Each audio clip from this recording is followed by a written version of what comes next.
Bismillahirrahmanirrahim. Assalamualaikum warahmatullahi wabarakatuh. Pada kesempatan kali ini saya akan menjelaskan materi tentang model pembelajaran IPS SD. Nah, video ini didokumentasikan untuk memenuhi tugas mata kuliah Pendidikan IPS SD 1 dengan dosen pengampu Ibu Yulina Ismianti, SPD MPD. Baik, izinkan saya memperkenalkan diri terlebih dahulu. Perkenalkan, nama saya Siti Kusnul Khotimah dengan nomor induk mahasiswa 34302000114 dari kelas BGSD 2C. Sebelum masuk ke contoh model pembelajaran, kita harus mengerti apa arti dari model pembelajaran itu sendiri. Apabila antara pendekatan, strategi, metode, teknik, dan bahkan taktik pembelajaran sudah terangkai menjadi satu kesatuan yang utuh, maka terbentuklah apa yang disebut dengan model pembelajaran. Jadi, model pembelajaran pada dasarnya merupakan bentuk pembelajaran yang tergambar dari awal sampai akhir yang disajikan secara khas oleh guru. Dengan kata lain, model pembelajaran merupakan bungkus atau bingkai dari penerapan suatu pendekatan, metode, dan teknik pembelajaran. Nah, pada kesempatan kali ini saya memberikan contoh model pembelajaran VCT. VCT adalah salah satu teknik pembelajaran yang dapat memenuhi tujuan pencapaian pendidikan nilai. Jahiri mengemukakan bahwa Value Clarification Technique merupakan sebuah cara bagaimana menanamkan dan menggali atau mengungkapkan nilai-nilai tertentu dari diri peserta didik. Karena itu, pada prosesnya VCT berfungsi untuk A. Mengukur atau mengetahui tingkat kesadaran siswa tentang suatu nilai. B. Membina kesadaran siswa tentang nilai-nilai yang dimilikinya, baik yang positif ataupun yang negatif, untuk kemudian dibina ke arah peningkatan atau pembetulannya. C. Menanamkan suatu nilai kepada siswa melalui cara yang rasional dan diterima siswa sebagai milik pribadinya. Dan yang terakhir yaitu melatih dan membina siswa tentang bagaimana cara menilai, mengambil keputusan terhadap suatu nilai umum untuk kemudian dilaksanakannya sebagai warga masyarakat. Selanjutnya kita akan membahas langkah pembelajaran model VCT. Ada 7 teknik. Yang pertama yaitu teknik evaluasi diri dan evaluasi kelompok. Ini berupa yang pertama menentukan tema dari persoalan yang ada atau ditemukan peserta didik.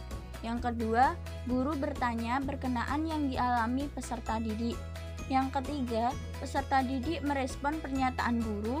Dan selanjutnya, tanggung jawab guru dengan peserta didik berlangsung terus hingga sampai tujuan yang diharapkan untuk menanamkan nilai-nilai yang terkandung dalam materi tersebut. Teknik yang kedua yaitu teknik lecturing, yang berupa memilih satu masalah atau kasus atau kejadian yang diambil dari buku atau dibuat guru. Yang kedua, siswa dipersilakan memberikan tanda-tanda penilaiannya dengan menggunakan kode. Yang ketiga yaitu hasil kerja kemudian dibahas bersama-sama atau kelompok. Langkah yang ketiga yaitu teknik menarik dan memberikan percontohan. Dalam teknik menarik dan memberi percontohan atau example of exemplary behavior, guru memberikan dan meminta contoh-contoh baik dari diri peserta didik ataupun kehidupan masyarakat luas. Kemudian dianalisis, dinilai, dan didiskusikan. Langkah yang keempat yaitu teknik indoktrinasi dan pembakuan kebiasaan. Dalam teknik ini, peserta didik dituntut untuk menerima atau melakukan sesuatu yang oleh guru dinyatakan baik, harus, dilarang, dan sebagainya. Langkah yang kelima yaitu teknik tanya-jawab.